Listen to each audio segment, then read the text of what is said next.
बिस्मिल्लाहिर्रहमानिर्रहीम। अस्सलाम वालेकुम फ्रेंड्स, मैं हूँ मारिया और आप लोग देख रहे हैं मेरा YouTube channel Maria kitchen garden.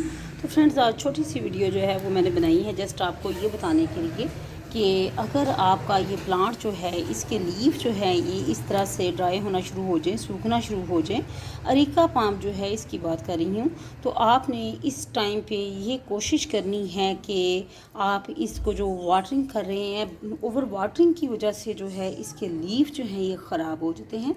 तो इस टाइम पे आप कोशिश करें कि कम अज़ कम जब देखें कि इसकी जो पॉटिंग सॉइल जो है, जो इसकी मिट्टी है, उसका सरफेस एरिया जो है वो ड्राई होना शुरू हो गया है, तो तब जो है आप जो वाटरिंग की है, मतलब जिस तरीके से पहले आप कर रहे हैं उस हिसाब से आप वाटरिंग नहीं करेंगे। तो कोशिश करें कि आप जो है मिट्टी जो है उसको खुश्क होने दें, बिल्कुल जब ड्राई हो जाए इसकी जो मिट्टी है, आप ये देख सकते हैं कि जब ये ड्राई होना शुरू हो जाए, कम अज़ कम जो है 1 से 2 इंच तक मिट्टी जो है इसकी खुश्क होने दें और फिर जो है आप इसको अगेन जो है वो वाटरिंग करें। तो फ्रेंड्स, ऐसे ही हुआ था कि मेरा जो प्लांट है ये ओवर वाटरिंग की वजह से ख़राब होना शुरू हो गया था।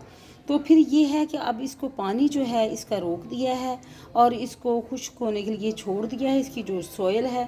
तो फ्रेंड्स, इसका रिज़ल्ट ये निकला है, ये मुझे मिला है कि ये इसके जो न्यू लीफ हैं, नई शाखें जो हैं वो इसके निकलना शुरू हो चुकी हैं। तो फ्रेंड्स, बहुत ही खूबसूरत सा ये अरीका पाम लगता है और बहुत ही खूबसूरत ये, इसको कोशिश करें कि बड़े पॉट के अंदर जो है ना इसको ग्रो करें आप ना। तो ये है कि यही आज की टिप्स थी जो मैंने आपके साथ शेयर की हैं कि आपने या तो ओवर फर्टिलाइज़र की वजह से होता है या फिर ये होता है कि ओवर वाटरिंग की वजह से। ये दो मेन जो है रीज़न जो हो सकती हैं आपका जो प्लांट है उसको ख़राब होने की। तो फ्रेंड्स, आई होप आपको आज की छोटी सी ये वीडियो अच्छी लगी होगी। अपना ख्याल रखिएगा, मुझे इजाज़त दीजिएगा। अल्लाह हाफिज़।